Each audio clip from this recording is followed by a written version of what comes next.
হয় অসুবিধা কেতিয়াবা মানে বেঞ্চতো পানী হৈ থাকে আৰু গৰম হ'লে মানে ফেন নাই নহয় সেই ফেনহে আছে ষ্টেণ্ড ফেন আছে চবলে বিষ নপৰে। এই মুহূৰ্তত মই উপস্থিত হৈ আছোঁ ধেমাজি নগৰতে থকা ধেমাজি কলেজিয়েট মধ্য ইংৰাজী বিদ্যালয় আৰু এই মধ্য ইংৰাজী বিদ্যালয়খন 2013 চনত প্ৰাদেশিকৰণ হৈছিল আৰু প্ৰাদেশিকৰণ হোৱাৰ পিছত কিন্তু আজি পৰ্যন্ত বিদ্যালয়খনে যি ধৰণে চৰকাৰী সাহায্য পাব লাগিছিলে বা চৰকাৰী যি ধৰণে সহযোগিতা পাব লাগিছিলে পোৱা নাই। আজিৰ তাৰিখত দেখাব বিচাৰিছোঁ বিদ্যালয়খনত ছাত্ৰ ছাত্ৰীৰ যি দুৰৱস্থা। প্ৰথম কেমেৰা পাৰ্চন পৱনে দেখুৱাব আপোনালোকৰ বিদ্যালয়খনৰ সন্মুখৰ যি দৃশ্যাংশ সম্পূৰ্ণ পানীত ডুবি আছে আৰু এনেধৰণেই বাৰিষা এজাক বৰষুণৰ পিছত এনেধৰণে ডুবি থাকে আৰু ঠিক এই মুহূৰ্তত আমি বিদ্যালয়ৰ ভিতৰৰ দৃশ্যাৱলী দেখাব বিচাৰিছোঁ। আচলতে ছাত্ৰ ছাত্ৰীসকলে কেনে দুৰৱস্থাৰ মাজত তেওঁলোকে এই বিদ্যালয়লৈ আহিব লগা হৈছে আপোনালোকক দেখুৱাব বিচাৰিছোঁ। এয়া বিদ্যালয়ৰ ভিতৰৰ দৃশ্য। বিদ্যালয়ৰ ভিতৰত ছাত্ৰ ছাত্ৰীসকলে ইতিমধ্যে সম্পূৰ্ণ পানীৰ মাজত তেওঁলোকে ইয়াতে ক্লাছলৈ আহিব লগা হৈছে আৰু যাৰ বাবে প্ৰত্যেক দিনাই আচলতে বৰষুণ হোৱাৰ পিছত পানী যেতিয়া জমা হয় তেতিয়া লগে লগে তেওঁলোকৰ পাঠদান ব্যাহত হৈ পৰে আৰু তেওঁলোকক ছুটি দিব লগা অৱস্থা হয়। তোমাৰ কোন ক্লাছ? 6। পানী কেতিয়া কেতিয়া হয়, কিমান পানী হয় ইয়াত? ভৰ্তি হয় আৰু পানী হয়। কিমান অসুবিধা হয়, কি হয় কোৱা?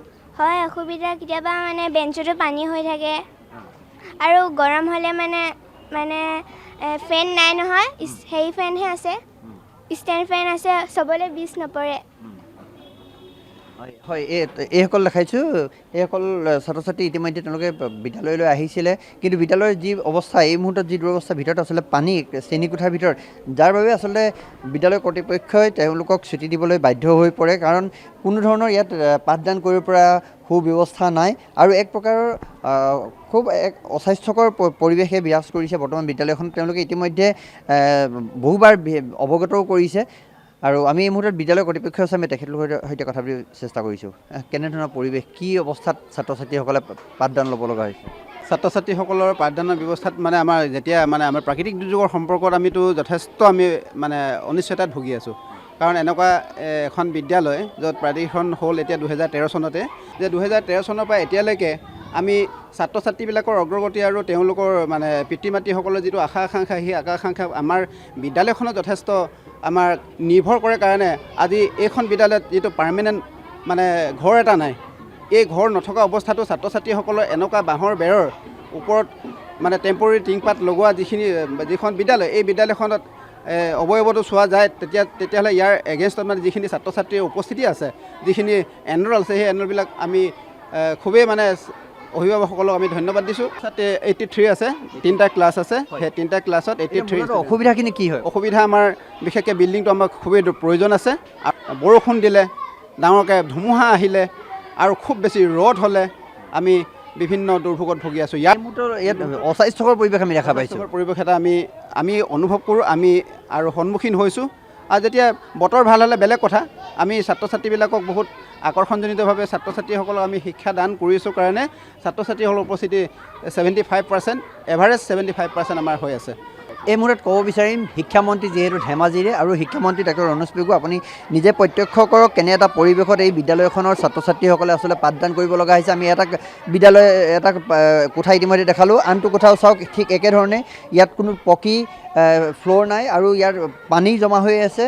এজাক বৰষুণৰ পিছত পানী জমা হয় আৰু 2-3 দিন পৰ্যন্ত সেই পানী নুশুকায় আৰু ঠিক একেধৰণে গৰমৰ বতৰত ইয়াত কোনো ধৰণৰ ফেনৰ ব্যৱস্থা নাই, যাৰ বাবে আচলতে ছাত্ৰ ছাত্ৰীসকলে যথেষ্ট সমস্যাৰ মাজত থাকিব লগা হয়। আৰু এইসকল ছাত্ৰ ছাত্ৰী আৰু এই ছাত্ৰ ছাত্ৰীসকল দেখিছে কি ধৰণে বাঁহৰ বেৰাৰ দি টিঙৰ চালিৰ তলত কেনেধৰণে আজিৰ তাৰিখত পাঠদান কৰি থাকিব লগা হৈছে। 2013 চনত প্ৰভিন্সিয়েলাইজ হোৱা এখন বিদ্যালয় আৰু এই বিদ্যালয় এতিয়া বৰ্তমান শিক্ষা বিভাগৰ তৰফৰ পৰা আচলতে গুৰুত্ব দিয়াৰ প্ৰয়োজনীয়তা আহি পৰিছে। নহ'লে যি ধৰণে ছাত্ৰ ছাত্ৰীসকলে ইয়াত সমস্যা ভোগ কৰি আছে, নিশ্চিতভাৱে চৰকাৰী বিদ্যালয়সমূহৰ প্ৰতি আচলতে অভিভাৱকসকল এনে কিছু ক্ষেত্ৰতেই বিতুষ্ট হৈ পৰে আৰু এই বিতুষ্টতাই আচলতে ছাত্ৰ ছাত্ৰীসকলক যি ব্যক্তিগত বিদ্যালয়ৰ প্ৰতি আকৃষ্ট কৰিবলৈ সক্ষম হয়। আমি দেখুৱাব বিচাৰিছোঁ এইখন বিদ্যালয়, এইখন পুনৰ কৈছোঁ এইখন ধেমাজি কলেজিয়েট মধ্য ইংৰাজী বিদ্যালয় আৰু এই কলেজিয়েট মধ্য ইংৰাজী বিদ্যালয়খন বৰ্তমান এটা পুখুৰী সদৃশ হৈ পৰিছে। বৰষুণৰ পিছত কাষৰ যি ড্ৰেইনৰ সম্পূৰ্ণ পানী এই বিদ্যালয়ৰ সন্মুখৰ যি চোতাল ভাগত এনেধৰণে জমা হৈ পৰে আৰু ইয়াৰ ক্লাছৰুমৰ ভিতৰ পৰ্যন্ত আচলতে এই পানী জমা হয় আৰু ছাত্ৰ ছাত্ৰীসকলে ব্যাপক সমস্যাত ভুগিব লগা হয় আৰু ইয়াত লগতে এটা কথা ক'ব লাগিব ইয়াত মহৰ ব্যাপক প্ৰাদুৰ্ভাৱ হৈছে আৰু যাৰ বাবে ইয়াক এক অস্বাস্থ্যকৰ পৰিৱেশ পোৱা বুলি আচলতে বিদ্যালয় কৰ্তৃপক্ষই নিজে ক'ব বিচাৰে গতিকে এনে ক্ষেত্ৰত নিশ্চয় যিহেতু শিক্ষামন্ত্ৰীগৰাকী ধেমাজিৰে গতিকে তেখেতে ধেমাজি নগৰতে থকা এই বিদ্যালয়খনৰ ক্ষেত্ৰত কেনেধৰণে আচলতে শিক্ষা বিভাগে গুৰুত্ব লৈ আগভাগ ল'ব পাৰে এই ক্ষেত্ৰত ব্যৱস্থা গ্ৰহণ কৰিব লাগে।